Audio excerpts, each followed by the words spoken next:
gëzuar të gjithë ditën e sotme të Shënt Dimitit, këtij dëshmori të Krishtit, i cili edhe pse ishte fundi i përfundimit të persekutimit, ai nuk hezitoi të mbrojë besimin që kishte mësuar, edhe kishte përjetuar në jetën e tij.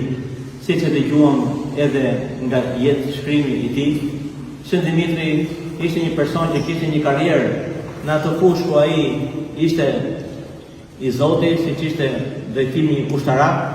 Na thuhet që ai udhëhiqte rreth 1000 ushtar, e megjithatë këto lavdi edhe këto pasuri nuk e bënin atë që të tundej nga besimi te Krishti. Perandorët kërkonin më tepër adhurimin e tyre dhe nuk pranonin dikë tjetër që ta adhurojë si Zot, sepse veten e tyre konsideronin si bij të Zotit. E megjithatë të krishterët nuk mund pranonin diçka të tillë, duke ditur shumë mirë që njerëzit të gjithë janë të vdekshëm.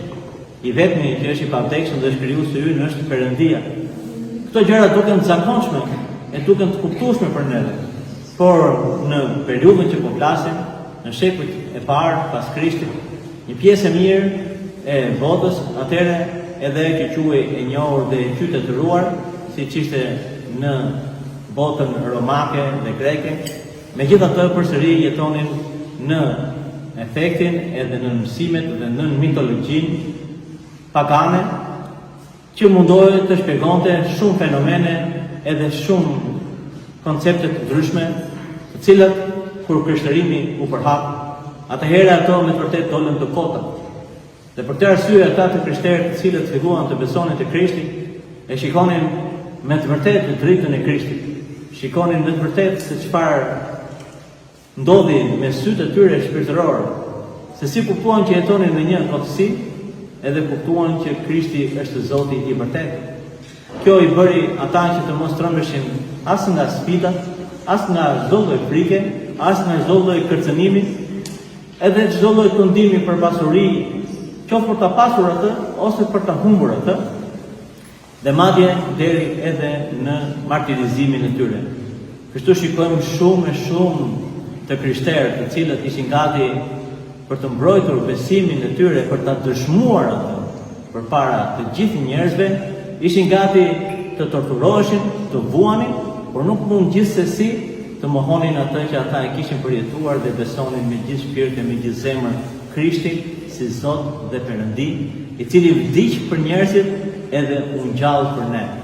Kjo ishte vërteta më e madhe dhe më e bukur që dikush mund të kuptonte edhe të besonte. Për këtë arsye dhe martirizimin ata e shikonin si një lavdërim që ata ja kushtonin Perëndis. Jo se nuk e donin jetën, sigurisht që e donin jetën, por donin më tepër Zotin dhe besimin tek ai, i cili është dhuruesi i jetës. Dhe ne e dimë shumë mirë që jeta nuk mbaron kur vdesim. Pavarësisht se njerëzit mund të mendojnë çdo lloj gjërash, por Krishti na e bëri të qartë që të gjithë që do të vdesin, të gjithë do të ngjallen ditën kur ai do të vijë herën e dytë. Për këtë arsye edhe ne jemi besimtar, besojmë te Krishti, nderojmë shenjtorët e tij dhe ruajmë besimin tonë dhe jetojmë me shpresën e ardhjes së Zotit ton Jesu Krisht. Edhe një herë gëzuar të gjithë të ditë të bukur, që kemi edhe këtë bekim, të kemi këtë kish shumë të bukur, që Kryepiskopi Anastas me aq përkushtim edhe me aq sakrificë e bëri si një apostull i Krishtit, duke bredhur në gjithë vendin e duke kërkuar ndihmën e gjithë bashkëpunëtorëve dhe dashamirëve dhe besimtarëve kudo në botë. Edhe një herë gëzuar për shumë vjet, falenderojmë atë Petrën, i cili ka pasur edhe përgjegjësinë e vazhdon të ketë për kishën, gjithashtu edhe të tjerët bashkë me shtarët.